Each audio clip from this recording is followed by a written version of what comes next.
수업 시작했습니다. 안녕하십니까? 네. 오랜만에 뵙죠? 한 달 만에 뵙네요.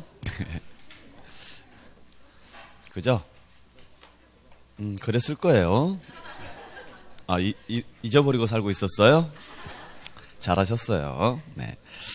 자, 우리 지난 시간에 여러분들 재산세까지 정리를 해드렸을 거고, 자, 오늘은 이제 양도소득세로 일단 넘어가도록 할게요. 198페이지로 가보세요.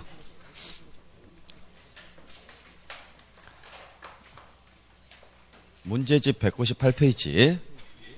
아시겠죠? 네. 자, 자, 우리 양도소득세는 시험지에서 기본 5문제입니다. 최소한 5문제고, 많이 나오면 한 7문제까지도 나올 수 있는 부분이에요. 그래서 양도소득세는 특히 여러분들이 잘 좀 정의를 좀 하셔야 될 것 같아요. 자, 그러면 1번에 특징 및 과세 대상부터 한번 살펴볼 건데, 자, 1번에 보시게 되면은 소득세법상 양도소득세에 관한 설명으로 틀린 것은 이렇게 돼 있죠? 1번에 분류과세한다. 맞죠? 양도소득세는 다른 세금하고는 구분해서 계산합니다. 구분해서 계산하는 것을 무슨 과세? 분류과세. 2번, 신고납부를 원칙으로 한다. 맞죠? 3번, 무상으로 소유권이 이전이 돼야 된다. 틀렸죠? 유상으로 사실상 이전됐을 때만 양도로 봅니다. 4번에 봤더니 비례세와 누진세가 모두 적용된다. 맞죠? 그 다음에 5번에 봤더니 사업성이 없어야 된다. 맞네요. 자, 그래서 우리 다시 한번 양도소득세라는 세금은 어떤 세금이냐? 자, 양도소득세는 개인이 법률에 의해서 열거된 자산을 사실상 양도했었을 때 내는 세금이 양도소득세입니다. 그래서 이러한 조건을 모두 충족했을 때 발생하는 소득을 무슨 소득이라고 하느냐? 양도소득이라고 이야기를 하고, 이 양도소득이 발생했을 때 일정 요건을 충족하면은 세금을 안 내도 되는 경우가 있어요. 그걸 비과세라고 하죠. 그 비과세가 되는 경우를 제외한 나머지는 양도소득세를 계산을 해서 뭐 하도록 돼 있느냐면 신고하고 납부하도록 돼 있어요. 자, 이게 우리 양도소득세 기본 특징이에요. 그리고 이때 양도소득세를 계산을 할 때는 다른 소득하고 합산해서 계산한다, 구분해서 계산한다? 구분해서 계산합니다. 그래서 분류과세라고 이야기를 하고, 그 다음에 자, 물건별로 계산하는 게 아니라 인별로 계산을 하고, 그 다음에 1년 단위로, 즉 기간별로 묶어서 계산하는 게 양도소득세예요. 자, 그랬을 때 양도소득세 기본 특징이 이제 이러한 형태인데, 우리가 부동산을 양도를 했었을 때 부동산을 통해서 나올 수 있는 소득의 종류가 크게 두 가지죠. 하나가 임대를 통해서 나올 수 있는 소득이 있고, 또 하나가요, 양도를 통해서 나올 수 있는 소득이 있어요. 다시, 양도는 사업성이 있으면은 무슨 소득으로 보느냐? 이건 사업소득으로 봐요. 그래서 무슨 세금을 내느냐면 종합소득세를 내요. 그래서 우리가 사업성이 있다라는 이야기가 가장 대표적인 게 뭐냐면 건설업자가 부동산을 양도했을 때 한해서예요. 그러니까 건설업자가 부동산을 양도를 하는 행위는 사업 목적이라 그래서 무슨 소득에 들어가요? 사업소득에 들어가고, 사업성 없이 일시적이고 우발적으로 양도했다. 그때는 무슨 소득으로 보느냐? 양도소득으로 보고, 여기에 대해서 내는 세금이 양도소득세입니다. 그래서 사업성이 있다라는 이야기는 무슨 이야기냐면 계속적이고 반복적이라는 이야기예요. 그러니까 건설업자 같은 경우에는 부동산을 어쩌다 한 번씩 팔아요? 계속 팔아요? 계속 팔죠. 그래서 사업성이 있다 그래서 그건 무슨 소득으로 봐요? 사업소득으로 보는데, 그 외에는 전부 다 양도소득으로 봐서 세금 계산해요. 그 다음에 임대는 어쩌다 한 번씩 받아요? 계속 받아요? 월세 계속 받죠. 그래서 이것도 계속적으로 이루어지는 행위라 그래서 사업소득에 들어가요. 그리고 사업소득에 들어가면 다른 소득하고 묶어서 무슨 세금을 내도록 돼 있느냐면 종합소득세를 내도록 돼 있고, 양도소득만 따로 구분해서요, 양도소득세를 내도록 돼 있습니다. 그래서 양도소득세는 다른 소득하고 합산해서 계산한다, 구분해서 계산한다? 구분해서 계산한다. 그걸 분류과세라고 이야기를 하죠. 이해하시겠죠? 잘 기억을 좀 해주셔야 돼요. 자, 그 다음에 우리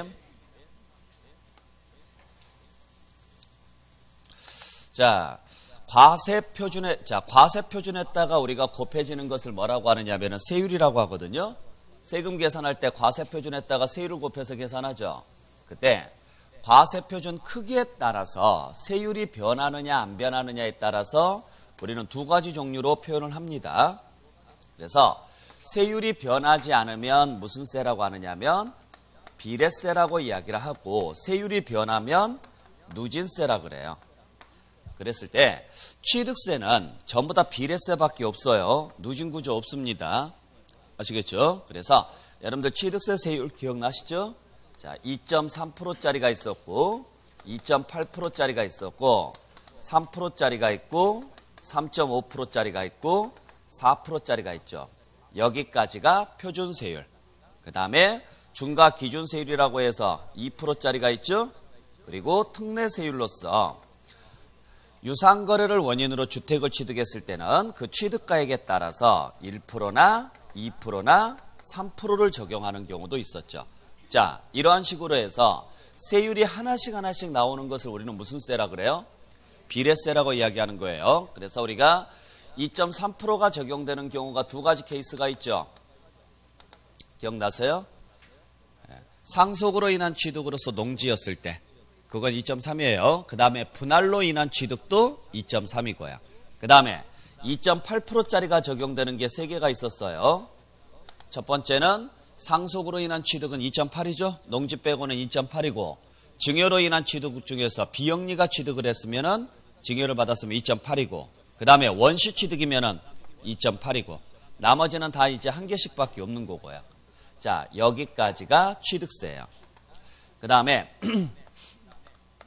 딱히 배우지는 않았지만 그냥 정리를 좀 해본다 그러면 등록면허세 세율도 어떻게 되느냐. 등록면허세도 누진구조 없이 전부 다 비례세로만 돼 있어요.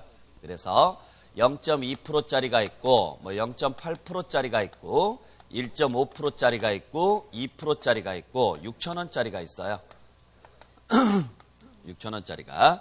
자, 그래서 전부 다 하나씩 고정된 세율을 적용을 하죠.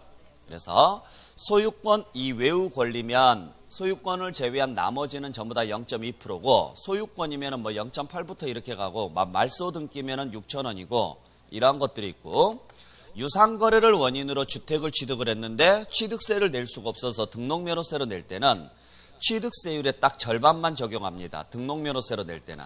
그래서 1%짜리는 0.5%를, 2%짜리는 1%를, 3%짜리는 1.5%를 내요. 요게 등록면허세예요. 그 다음에 재산세로 가면 재산세는 0.07%짜리도 있고 0.2%짜리도 있고 0.25%짜리도 있고 0.3%짜리도 있고 0.5%짜리도 있고 4%짜리도 있고 5%짜리도 있죠. 요게 전부 다 표준세율이에요. 이거 외울 필요는 없어요. 그냥 이런 게 있다라고만 알고 계시면 되고, 그 다음에 재산세부터 뭐가 나오기 시작해요? 누진세가 나오죠. 3단계 누진세하고 4단계 누진세가 나오죠. 그래서 3단계 누진세가 합산 대상이 되는 토지고요. 4단계 누진세가 주택입니다. 그래서 종합합산 대상 토지나 별도합산 대상 토지는 전부 다 몇 단계 누진세? 3단계. 주택은 몇 단계 누진세? 4단계 누진세. 그 외에 나머지는 전부 다 비례세. 그래서 그 중에서 우리 0.07%짜리가 뭐가 있었어요? 농지, 목장, 임야. 0.2%짜리가 공장, 염전, 터미널력. 그 정도는 알고 계셔야 되죠? 그래서 0.07%짜리하고 0.2%짜리는 좀 알고 계셔야 되고, 그 다음에 4%짜리하고 5%짜리가 뭐예요? 사채성 재산이죠. 그래서 별, 꼴, 5까지가 4%, 선이 5%. 고급주택은 사채성이다 아니다? 아니다. 고급주택은 그냥 주택으로 봐서 4단계 누진세를 적용하십시오. 이렇게 가요. 그 다음에 종합부동산세로 넘어가게 되면, 자, 종합부동산세로 넘어가게 되면 유일하게 여러분들이 배우시는 세금 중에서 비례세가 없는 경우가 종부세예요. 왜냐하면 재산세에서 누진세가 적용이 되는 것만 그대로 다시 종부세로 넘어와요. 그래서 종합부동산세 과세 대상이 뭐냐 물어보면 토지하고 주택이에요.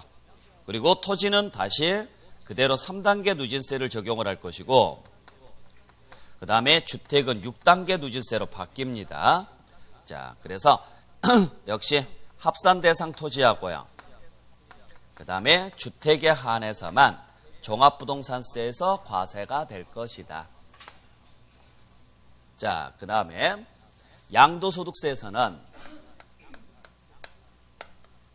자, 양도소득세는 10%짜리가 있고 20%짜리가 있고 30%짜리가 있고 40%짜리가 있고 50%짜리가 있고 70%짜리가 있죠. 그 다음에 2단계 누진세가 있고 7단계 누진세가 있죠. 7단계 누진세가. 자, 그래서 우리가 2단계 누진세는 주식이고요. 7단계 누진세가 부동산하고 부동산에 관한 권리하고 기타 자산하고요. 그때 우리 7단계 누진세가 몇 프로짜리예요? 6에서 42%짜리죠. 이게. 자, 그리고 우리가 40하고 50%짜리가, 요 40%, 50%, 70%짜리가 부동산하고 부동산에 관한 권리에 대해서, 그래서 부동산이거나 부동산에 관한 권리가 미등기면 몇 프로고요? 70%고, 미등기가 아닌 경우로서 1년 미만이면 50%, 2년 미만이면 40%, 단 주택이었을 때 1년 미만이 40%고요. 여기는 이제 주식하고 파생상품이고, 여기는 주식하고 파생상품이고요. 자, 그래서 여기까지가 여러분들이 보셔야 될 세율 전체 구조예요. 그러면 지금 보시면은 아시겠지만, 자, 비례세가 안 나오는 경우는 뭐밖에 없어요? 종부세밖에 없어요. 그 다음에 누진세가 안 나오는 경우는 취등록세예요. 취등록세. 그래서 자, 취득세부터 재산세까지가 전부 다 지방세죠. 지방세고, 그 다음에 종합부동산세부터 양도소득세까지가 국세란 말이죠. 그래서 원래 지방세는 뭐가 원칙이냐면 비례세가 원칙이에요. 국세는 누진세가 원칙이고요. 아시겠어요? 단 지방세 중에서 재산세만 비례세 외에 누진세가 같이 나오고요. 국세 중에서는 양도소득세만 누진세 외에 비례세가 같이 나와요. 그래서 항상 여러분들께서 기억을 좀 해주셔야 될 게, 지방세는 다 비례세가 원칙이고 국세는 누진세가 원칙이다. 아시겠어요?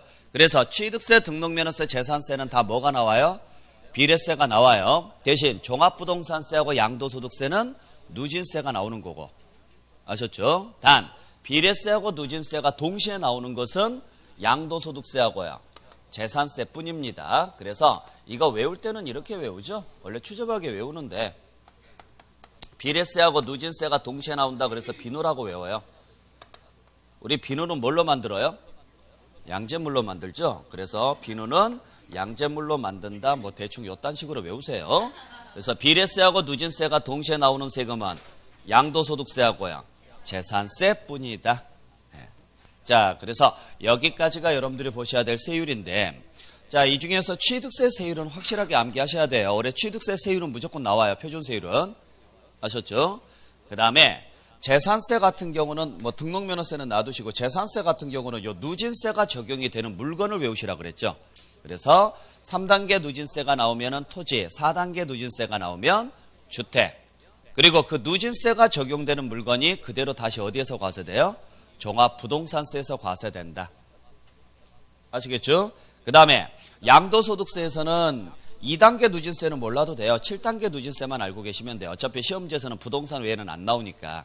그래서 부동산은 원칙은 7단계 누진세가 원칙인데, 단기간에 팔거나 미등기로 팔게 되면요, 비례세가 나오는 경우도 있다. 그래서 양도소득세는 비례세와 누진세가 다 나오죠. 자, 그래서 자, 거기에 보시게 되면 1번에 4번 같은 경우에, 자, 보유기간 등에 따라서 비례세와 누진세가 다 적용이 되고, 아시겠죠? 5번 같은 경우에는 사업성이 없는 경우에만 과세가 되고, 사업성이 있으면 양도소득이 아니라 무슨 소득에 들어가니까? 사업소득에 들어가니까. 자, 그 다음에 오른쪽에 2번 문제를 보죠. 양도소득세에 관한 설명이다. 틀린 것은 그랬는데 1번 봤더니 토지 건물 등의 양도로 발생하는 소득을 과세 대상으로 한다. 맞죠?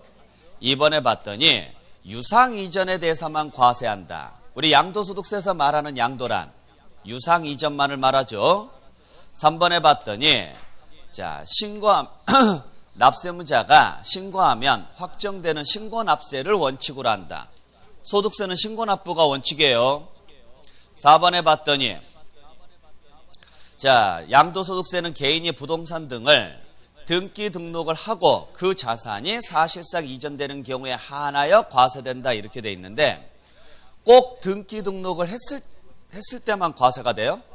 아니죠. 등기 등록에 관계없이라 그래야죠.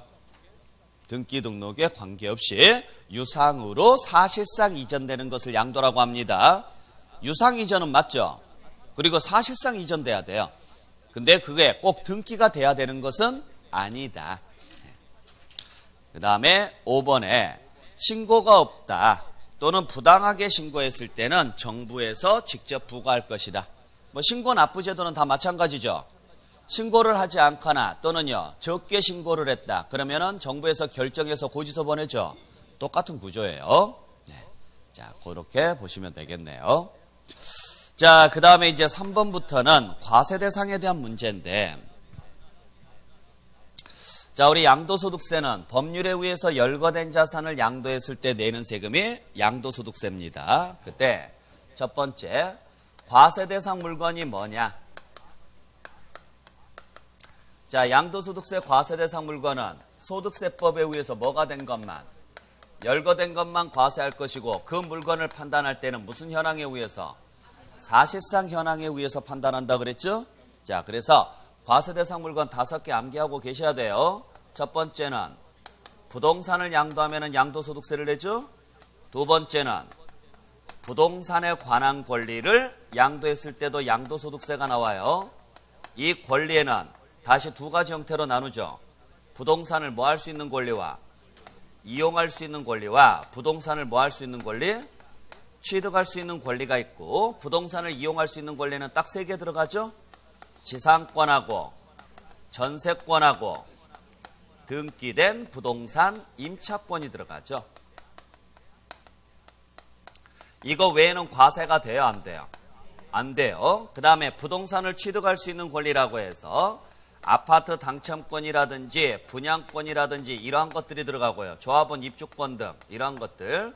그 다음에 토지 상환 채권이라든지 주택 상환 채권, 즉 채권 상태에서 채권으로 가지고만 있어도 나중에 토지나 주택으로 바꿀 수 있는 것. 그 다음에 매매 계약을 체결한 자가 일단 계약금만 걸어놓은 상태에서 계약금만 지급한 상태에서 양도하는 권리, 이러한 것들이 취득할 수 있는 권리고 다 양도소득세를 내는 것들이죠. 그 다음에 3번째는 기타 자산이라고 해서 부동산 및 부동산에 관한 권리는 아니지만 양도소득세를 내는 게 있죠. 그 중에 하나가 특정시설물 이용 회원권이 있습니다.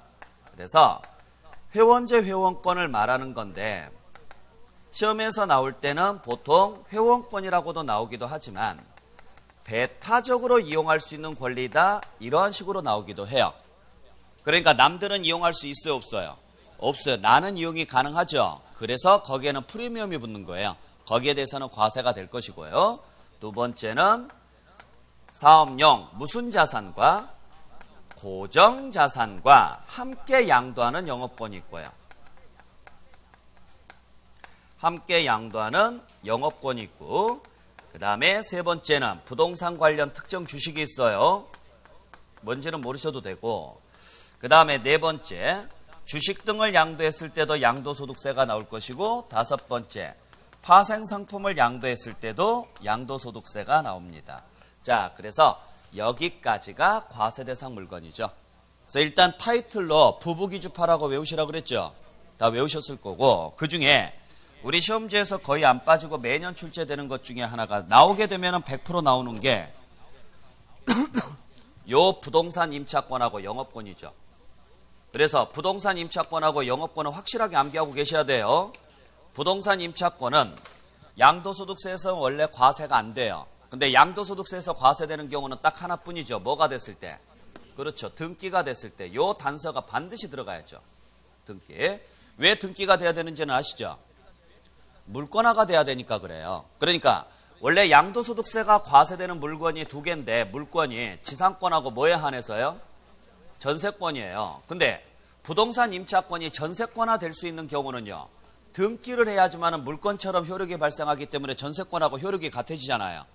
그래서 부동산 임차권이 등기가 되면 전세권으로 취급을 해줘요. 그리고 전세권이 과세가 되니까 양도소득세 내라는 이야기예요. 아시겠죠? 그러니까 원래는 지상권하고 뭔만 과세하려고 그랬어요? 전세권만 과세하려고 그랬는데 부동산 임차권을 딱 등기를 하니까 전세권하고 똑같은 효력이 발생하거든요. 그래서 부동산 임차권이 뭐가 됐다면, 등기가 됐다면 전세권으로 간주해라. 그래서 과세하겠다 이렇게 가요. 대신 지상권 전세권은 등기를 꼭 해야 돼요? 안 해도 돼요? 안 해도 돼요. 등기에 관계없이 과세가 되고 부동산 임차권은 반드시 뭐가 됐을 때만? 등기됐을 때만. 그 다음에 영업권이 양도소득세에서 과세되려면 반드시 무슨 단서가 붙어야 돼요? 고정자산과 함께. 이 단서 조항이 꼭 붙어야 되죠? 그래서 영업권만 단독으로 양도했거나 또는 고정자산하고 분리해서 양도했거나 또는 고정자산이 아닌 다른 자산하고 함께 양도했다. 그건 전부 다 기타소득으로 들어가요. 양도소득이 아니라. 그래서 반드시 영업권이 과세가 되려면 무슨 자산과? 고정자산과. 여기서 고정자산은 뭘 이야기합니까? 부동산을 말하는 거예요. 그러니까 토지와 함께, 건물과 함께 이런 식으로 가야 돼요. 쉽게 말해서 이 자산 자체가 양도소득세 과세 대상을 말하는 거예요. 그래서 양도소득세가 과세될 수 있는 자산하고 같이 팔면 얘도 그냥 뭘로 과세하자? 양도소득세에서 과세합시다. 요 두 개 꼭 기억을 해주시고, 그 다음에 물권 중에서는 딱 두 개만 들어간다. 뭐하고 뭐에 한해서만? 지상권하고 전세권. 그러면 지역권이 나온다거나 이런 것들 나오면 과세된다 안 된다? 안 되죠. 그 다음에 우리 취득세 과세 대상인 광업권, 어업권 없죠? 그러니까 광업권이나 어업권이 나와도 과세가 돼야 안 돼요? 안 돼요. 꼭 요거 기억을 좀 해주시길 부탁드립니다. 두 번째는 이러한 자산들을 뭐 했을 때? 양도했었을 때 내는 세금이 양도소득세입니다. 이때 양도란 무엇을 이야기하느냐? 소유권이 이전되는 행위로서 반드시 무슨 이전만? 유상 이전만. 그것도 사실상 이전했을 때 한해서만이죠. 그러니까 유상 이전인 경우에 한해서만 양도로 봐요. 아셨죠?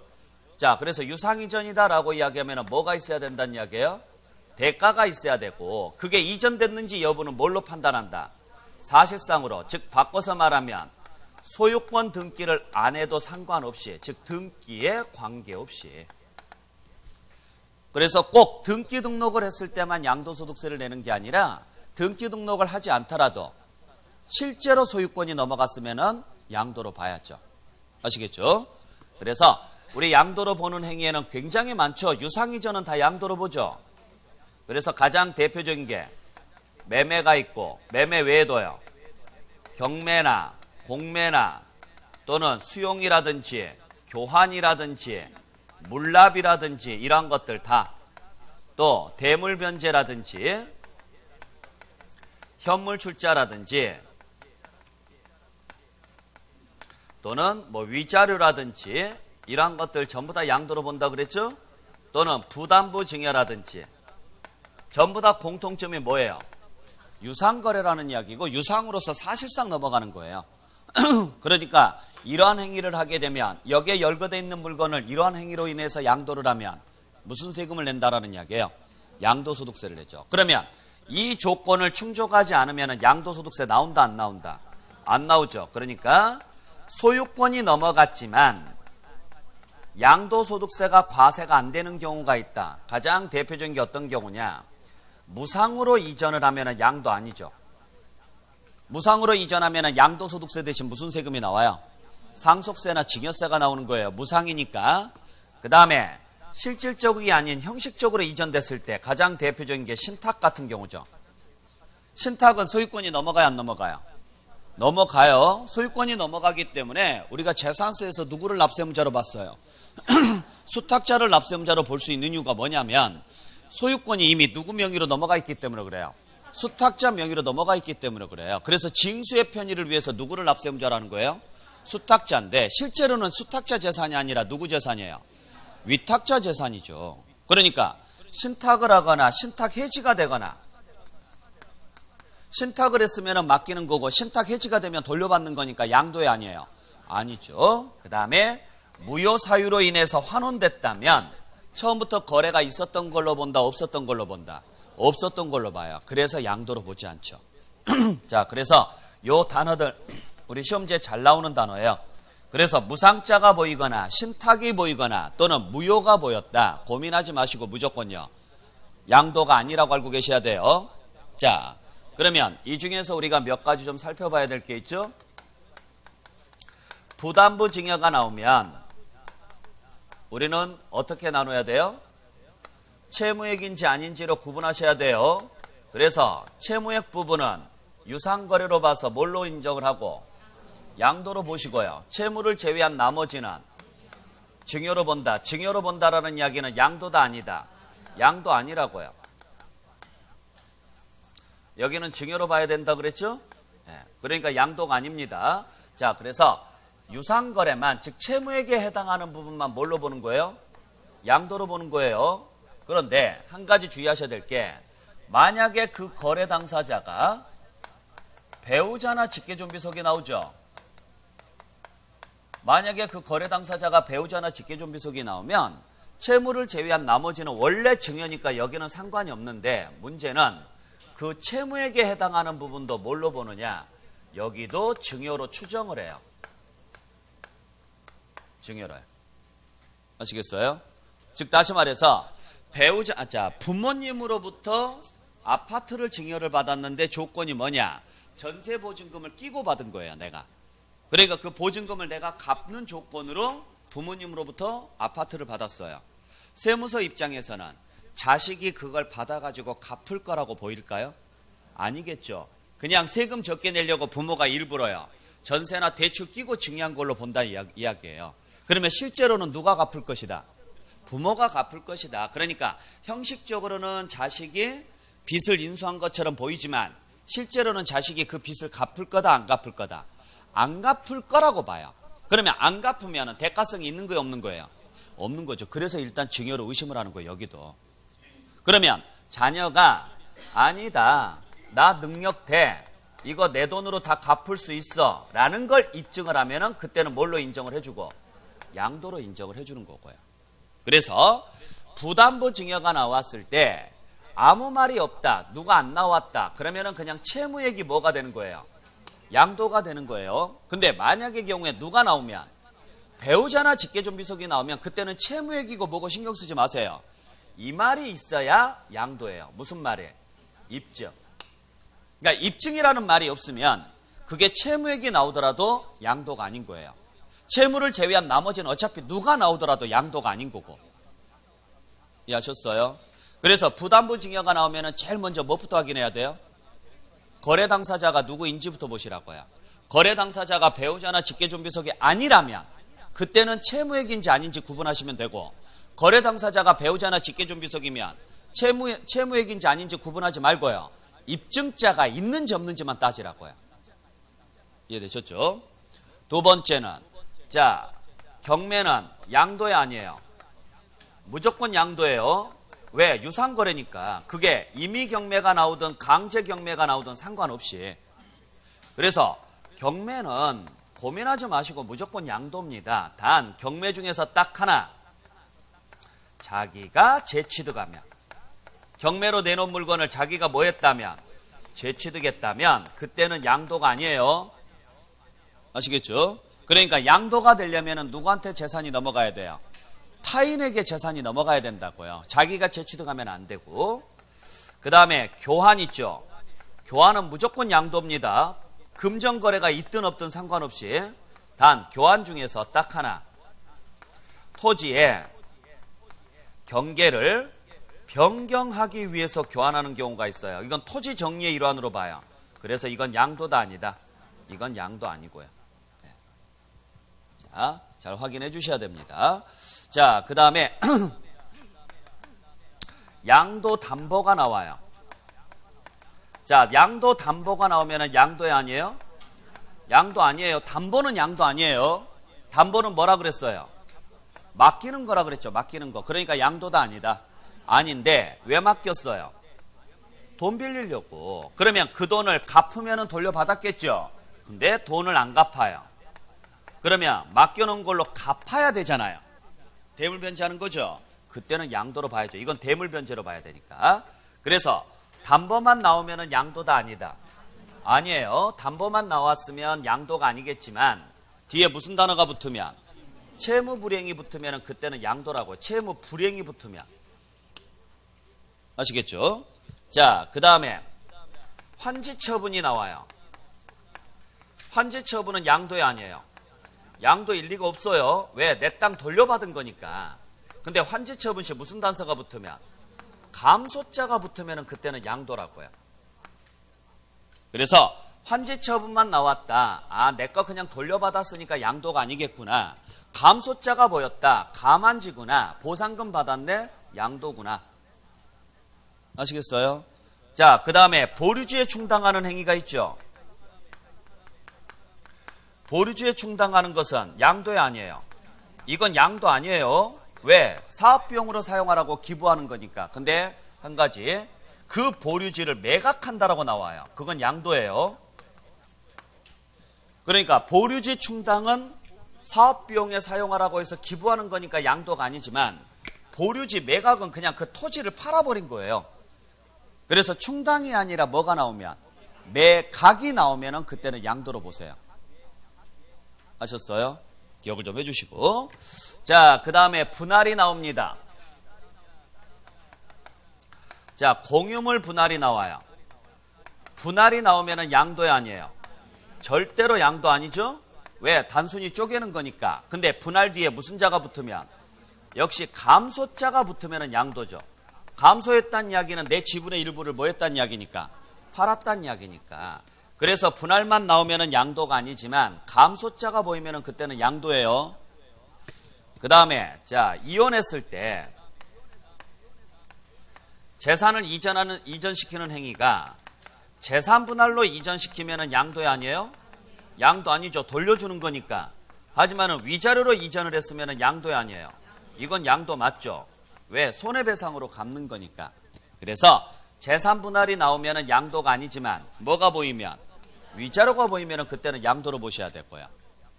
그 다음에 그 거래 당사자가 누구라면? 배우자나 직계존비속이라면 일단은 양도다 아니다. 양도 아니고 뭘로 의심해요? 증여로 의심한다 그랬죠. 다만 그 거래 당사자가 배우자나 직계존비속이라고 하더라도 대가를 입증을 했거나 또는 경매나 공매나 파산 등에 의해 가지고 처분이 되거나 또는 등기가 필요한 자산끼리 교환을 하거나 이런 사유에 해당하게 되면 그때는 뭘로 인정해 준다? 양도로 인정을 해준다. 자, 여기까지가 여러분들께서 보셔야 될 내용이에요. 그래서 반드시 여러분들 기억을 하시기 바랍니다. 그래서 우리가 부담부 증여가 나왔다. 채무액이냐 아니냐로 나누어라. 단 거래 당사자가 배우자나 직계존비속이면 입증 여하를 확인해라. 두 번째, 경매가 나오면 어떤 말이 나오더라도 다 양도다. 딱 하나만 제외한다. 자기가 재취득했다라는 말이 나왔을 때만 양도가 아니다. 교환도 어떤 말이 나오더라도 다 양도다. 딱 하나, 토지의 경계를 변경하기 위해서 교환하는 경우만 양도가 아니다. 그 다음에 담보자가 보이면 양도가 아니지만 채무불이행이 보이면 양도고요. 환지처분이나 보류지 충당은 양도가 아니지만 감소자가 보이거나 매각자가 보이면 그때는 양도고요. 공유물 분할이 나오면 양도가 아니지만 감소자가 나오면 양도고, 그 다음에 재산 분할은 양도가 아니지만 위자료가 나오면 양도고요. 무조건 시험 문제 나올 거라고 봐야 돼, 이거. 아셨죠? 자, 그러면 이 내용을 가지고 자, 우리 3번부터 한번 문제를 풀어볼게요. 자, 3번에 보시면은 과세 대상에 해당하지 않는 거 나왔습니다. 그래서 1번에 봤더니 뭐예요? 지상권입니다. 지상권 과세 대상 맞죠? 앞에 미등기 이런 거 볼 필요 없어요. 2번은요, 지역권입니다. 지역권은 과세 대상 아니죠? 3번은 부동산 임차권인데 등기가 되어 있답니다. 과세 대상 맞죠? 4번은요, 취득할 수 있는 권리래요. 취득할 수 있는 권리니까 과세 대상 맞죠? 5번은 영업권입니다. 영업권이 과세가 되려면 고정자산과 함께. 맞죠? 자, 그 다음에 4번 해보죠. 과세 대상 자산을 모두 골라라. 이렇게 나와 있는데, 자, 기업번, 지역번 과세 대상이 아니에요. 아니죠. 니은번, 부동산 임차권이 과세가 되려면 등기돼야 되는데 등기되어 있으니까 과세 대상 맞죠? 디귿번은 뭐예요? 취득할 수 있는 권리네요. 취득할 수 있는 권리니까 과세 대상 맞죠? 취득할 수 있는 권리 과세 대상 맞아요. 그 다음에 니을번은 영업권입니다. 영업권이 과세가 되려면 고정자산과 함께 양도가 됐어야 되는데 고정자산과 분리해서 양도했으니까 과세 안 되겠죠. 그 다음에 미음번 전세권은 과세돼야 안 돼요? 과세되죠. 자, 5번 문제 보겠습니다. 과세 대상이 아닌 거 됐는데, 자, 1번에 뭐의 동그라미? 전세권 나왔습니다. 등기 여부 봐요, 안 봐요? 안 봐요. 그냥 전세권 자체가 과세 대상이에요. 2번은요, 뭐의 동그라미? 영업권 나왔습니다. 그러니까 단서 찾아야죠. 고정자산과 함께 해야 되는데 고정자산과 별도로 양도했대요. 과세 안 되겠죠. 3번에 파생상품의 동그라미. 파생상품 나왔으니까 과세 대상 맞죠? 4번은 자, 주식인데 대주주의 동그라미 치셔야 돼요. 주식을 양도했을 때 과세가 되려면 조건이 있어요. 제가 따로 설명은 안 드렸는데 전제 조건이 뭐냐면 무조건 다 과세하는 게 아니라 법률이 정하고 있는 대주주이거나 비상장 주식이거나 증권시장 외에서 거래했을 때 한해서요. 요 세 개 중에 하나라도 들어가야 돼요. 그러면 만약에 내가 대주주가 아니에요. 그리고 내가 거래한 주식이 상장 주식이고 증권시장에서 거래했어요. 그러면 세금 없어요. 그러니까 대부분 사람들이 주식 거래해가지고 돈 번 사람도 뭐 많지는 않겠지만 주식 거래를 해서 돈을 벌었다? 그러면은 거의 세금이 없다고, 세금 없어요. 소득세는. 그러니까 뭔만 내는 거예요, 대부분은요. 거래세만 내는 거죠. 거래세, 증권거래세. 그러니까 증권거래세는 이익에 대해서 내는 세금이 아니라 거래가 되면은 내는 세금이에요. 부가가치세하고 똑같은 거예요, 증권거래세가. 우리가 물건 사고 팔 때 이익이 생기든 안 생기든요, 부가가치세가 나와요, 안 나와요? 나오죠. 그거하고 똑같아요. 주식 거래하면 무조건 증권거래세는 내야 되고, 그 주식에서 이익이 생겼어요. 내가 1억 원어치 주식을 샀는데 운이 좋아서 올라서 5억 원에 팔았어요. 사업 벌었죠. 그게 내가 대주주가 아니고 그 주식이 상장 주식이고 증권시장에서 거래했잖아요. 그러면 세금 없다고요, 그건요. 그래서 주식이 절세 상품 중에 하나예요. 따지고 보면 세금 없이 거래할 수 있는 거. 그러니까 내부 정보만 있으면 주식 거래가 최고죠. 근데 내부 정보는 이제 불법이니까 안 걸리기만 하면 제일 좋은 게 주식 거래예요. 그러니까 대주주 요건만 알면 되잖아요. 어차피 내가 거래한 주식이 상장 주식이고 그 다음에 증권시장에서 거래하면 되니까. 그죠? 내가 대주주만 아니면 되는데 대주주 되기가 쉽지가 않아요. 내가 원한다고 해서 대주주가 되지는 거 아니에요. 아시겠죠? 지분율이 뭐 최소한 뭐 2%라든지 3% 이상 돼야 돼요. 전체 지분율이. 여러분들 2% 3%가 우습게 보이죠? 주식거래 해보신 분들 아실걸요? 그죠? 일반 보통 그 유가증권 시장에 상장된 기업들, 거기에 대주주들이 보통 몇 프로인지 아세요? 잘 모르세요? 현대그룹의 그 지금 누구죠, 회장이? 현대 회장이 그 사람이 가지고 있는 현대그룹 지분이 몇 프로인지 아세요? 몇 프로나 될 것 같아요? 삼성 이건희 회장이 삼성에 대한 그 지분이 몇 프로나 될 것 같아요? 뭐 한 60%, 70% 될 것 같죠? 안 그래요? 4%, 5%, 뭐 7% 이거밖에 안 돼요. 그걸로 경영권 방어 다 가능해요. 그러니까 우리가 상장을 시키게 되면 상장 요건이 있어요. 상장 요건 중에 하나가 주식을 분배하도록 돼 있어요. 한쪽에 몰리지 않도록요. 그게 전제 조건이 있어요. 상장 요건 중에 하나가. 그러다 보니까 그 한 사람이 몇 프로, 뭐 10% 이상 가지고 있는 것은 거의 불가능에 가까워요. 아셨죠? 그러니까 대주주가 된다. 한 4%, 5%만 돼도 대주주거든요. 시가로 따지면 뭐 200억, 300억이에요. 시가로 따지면. 그러니까 뭐 한 6천만 원인데 나 대주주 아닐까 그런 거 하지 마세요. 뭐 0.00000 한 4% 정도 될 거예요. 그러면. 자, 그 다음에 5번에 봤더니요. 계약금만 지급한 상태에서 양도하는 권리래요. 자, 매매계약을 해서 계약금만 넣었어요. 그 상태에서 피 붙여서 팔았다. 취득할 수 있는 권리죠? 네, 그것도 당연히 과세가 되죠. 네, 그 정도 보시길 바래요. 자, 그 다음에 오른쪽에 2번에 양도의 개념을 보죠. 1번. 자, 양도의 개념에 관한 설명이 다 틀린 것은 했는데 1번에 봤더니 양도라 함은 뭐에 관계없이? 등기 등록에 관계없이 두 번째 줄에 어떻게? 유상으로 어떻게? 사실상 이전되는 것을 말한다. 이게 정확한 표현이죠. 아셨죠? 요 세 단어 뭐에 관계없이? 등기 등록에 관계없이 두 번째는 어떻게? 유상으로 세 번째는 사실상 요 세 개가 동시에 다 나와야 양도라고 한다고요. 자, 그 다음에 2번에 보죠. 2번에 봤더니 양도소득세가 과세된대요. 그래서 봤더니 교환입니다. 교환은 양도이 아니에요. 양도죠. 중간에 쓸데없는 문장들이 읽지 마시고요. 교환 자체가 양도니까 과세되는 거 맞죠? 교환해서 양도로 보지 않는 경우는 토지의 경계를 변경한다는 말이 있어야 돼요. 있어요, 없어요? 없으면 무조건 양도예요. 3번에 봤더니 과세된대요. 그래서 봤더니 직계 존비 속도는 배우자가 나왔습니다. 자, 직계 존비 속도는 배우자가 나오면은요, 증여를 의심해야죠. 근데 그 거래를 어떻게 했어요?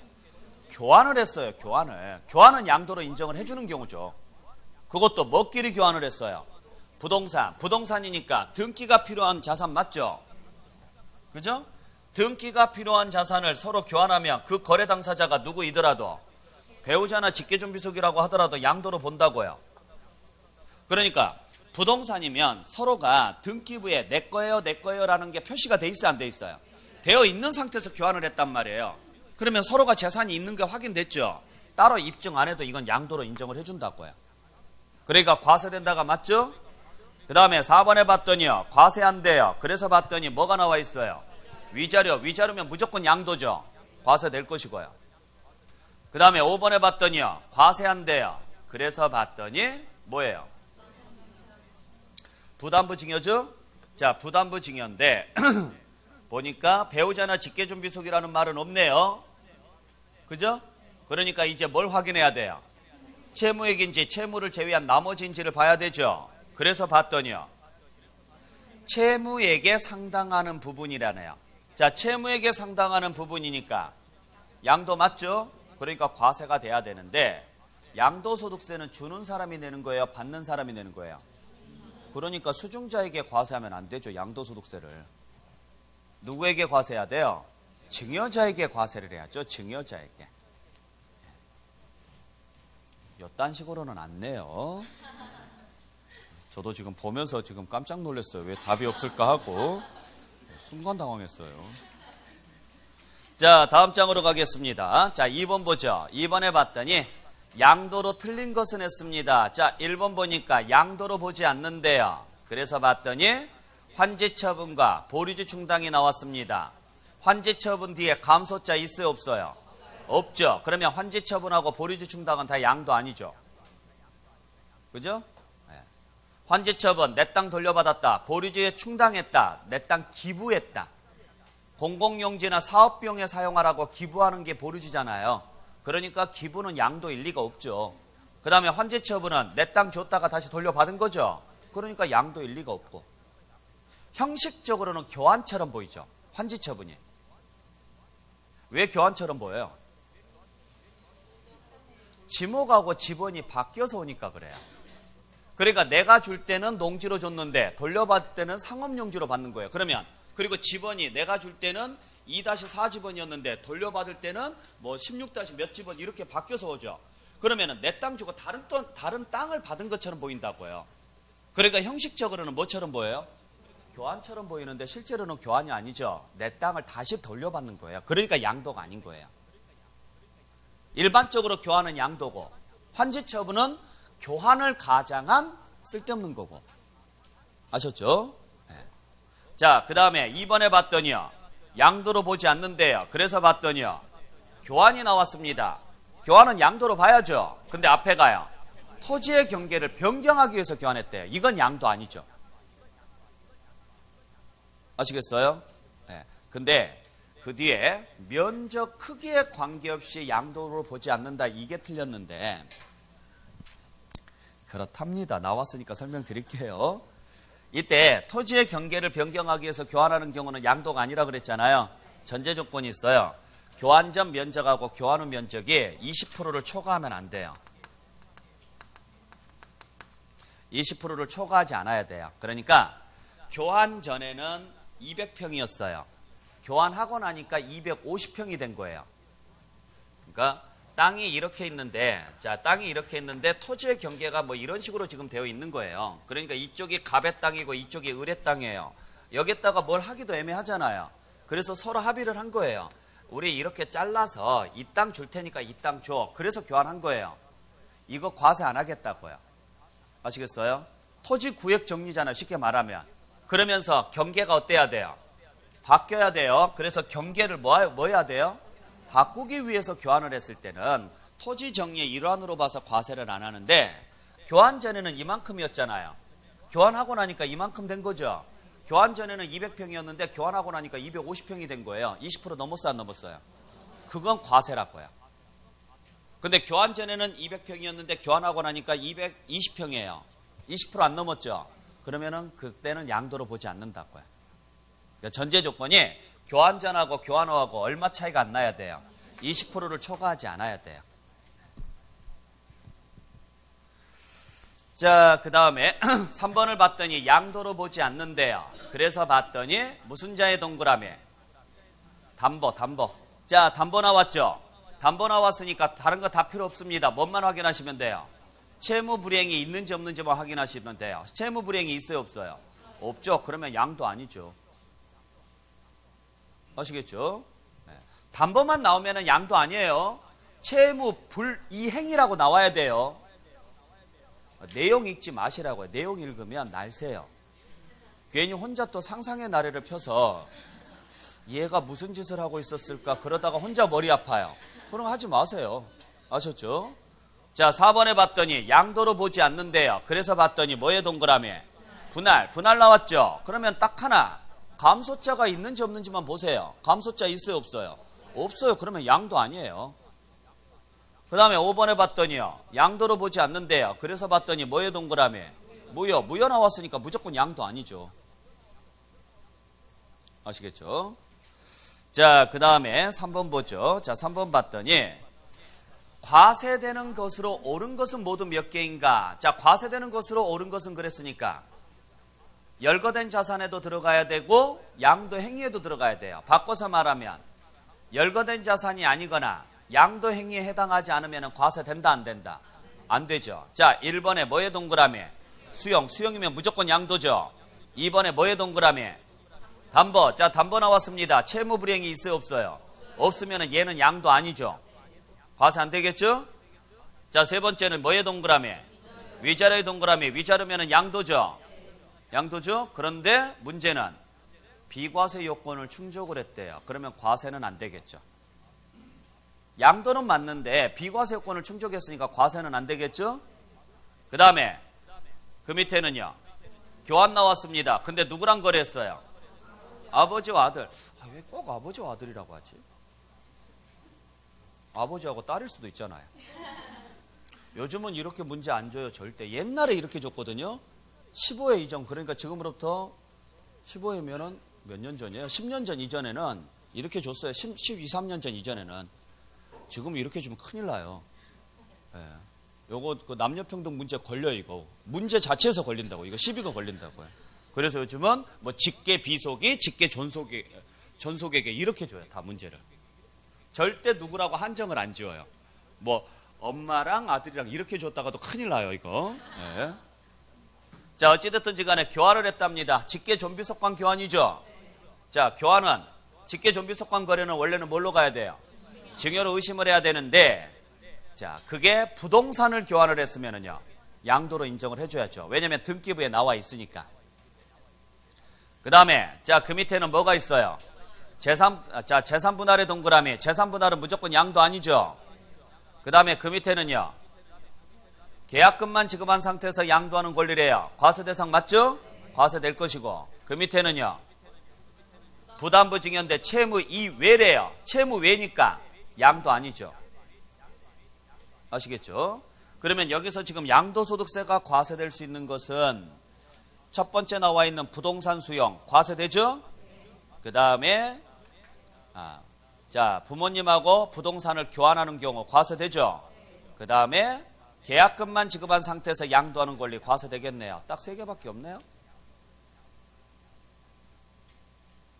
일단 2번은 두 번째 나와 있는 것은 담보니까 양도가 아니니까 과세가 안 될 거고, 그죠? 그 다음에 세 번째는 양도는 맞는데 비과세가 됐으니까 과세가 안 될 거고, 그 다음에 재산분할도 양도가 아니니까 과세가 안 되고, 그 다음에 채무를 제외한 나머지도 양도가 아니니까 과세가 안 될 것이고, 지금 문제에서는 양도소득세가 과세가 되느냐 안 되느냐를 물어봤으니까 무슨 말인지 아시겠죠? 자, 그래서 다시 한번 말씀드리지만 여러분들이 잘 보셔야 될 게, 요건 오해하지 마세요. 자, 양도예요. 그러면 양도소득세 내요 안 내요? 내죠. 양도가 아니에요. 그러면 양도소득세 내요 안 내요? 안 내죠. 자, 그러니까 우리가 지금 문제에서는 두 가지 형태의 문제예요. 양도냐 아니냐를 물어보는 문제와 과세가 되느냐 안 되느냐를 물어보는 문제예요. 그러면 양도소득세가 과세가 되려면 양도에 들어가야죠. 자, 양도가 아니면 과세가 안 되죠. 그러니까 이걸 역으로 해석하시는 분들이 있어요. 양도소득세가 과세가 안 되면 양도가 아닌 걸로 해석하시는 분들이 계시는데, 양도가 아닌 것들은 과세가 안 돼요. 문제는 양도이더라도 과세 안 되는 게 있다고요. 그게 비과세예요. 그러니까 비과세 요건에 해당하게 되면 양도소득세는 낸다 안 낸다?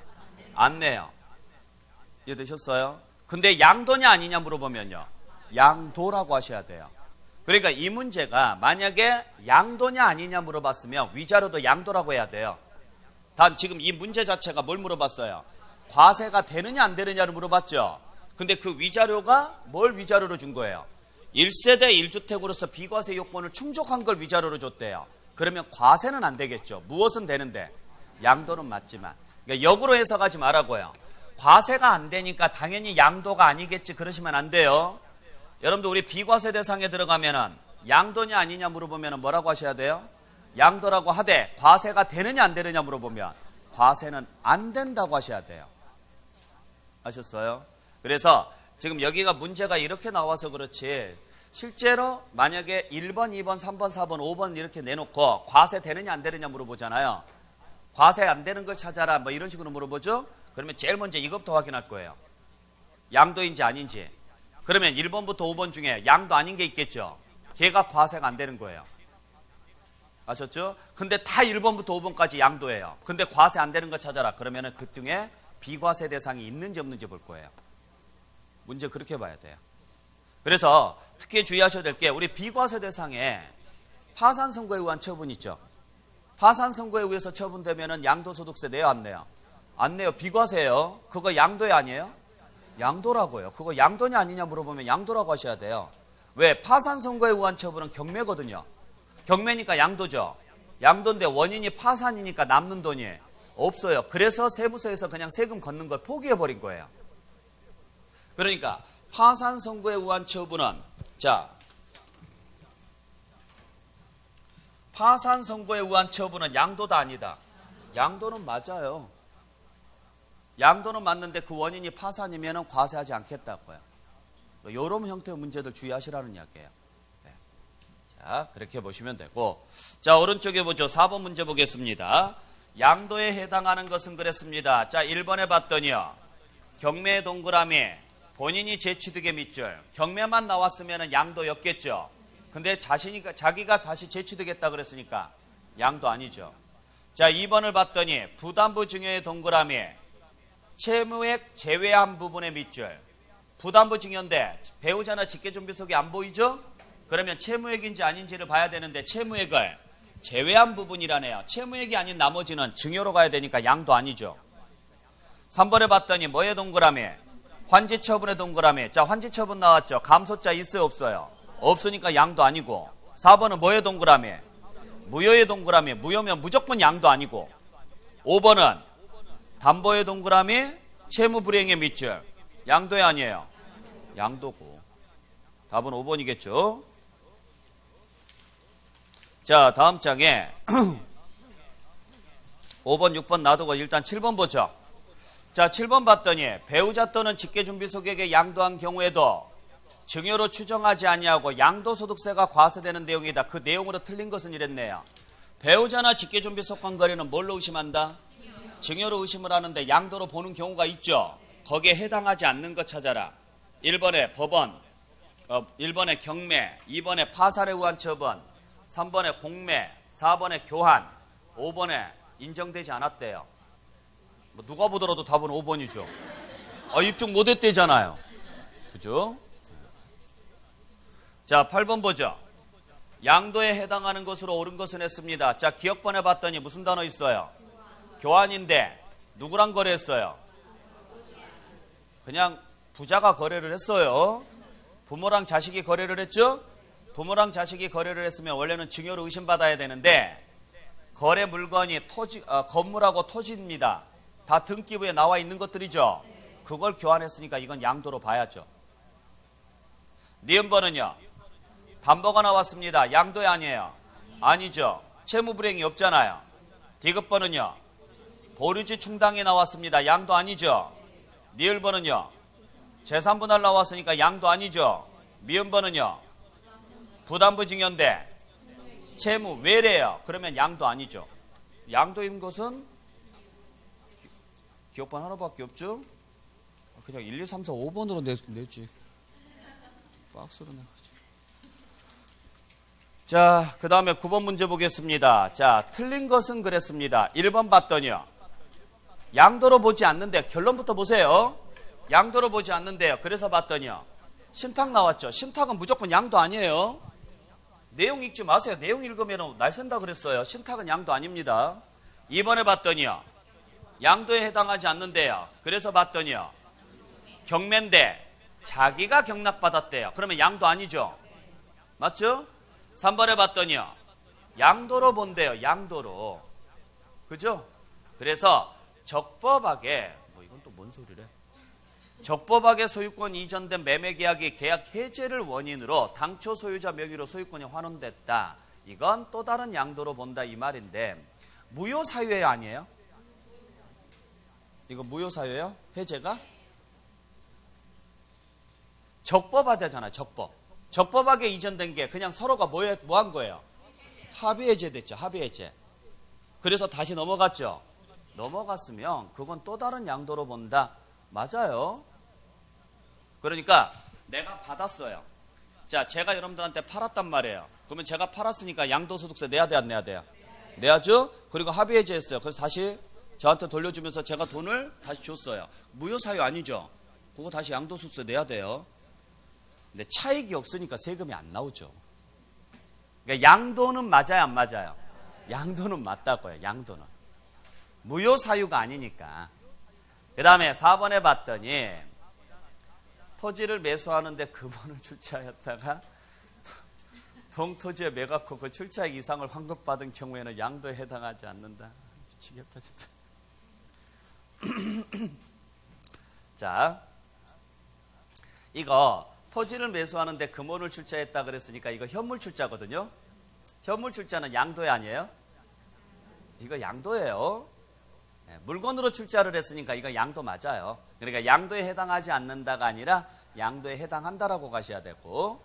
자, 5번에 봤더니 명의신탁이 해제가 되어 신탁자의 명의로 소유권 이전 등기가 격려된 경우에는 양도로 보지 않는다. 여러분들 명의신탁이면 무효사유 아니에요? 명의신탁이면 불법이죠. 불법이기 때문에 무효랑 거의 똑같은 효과를 발휘를 해요.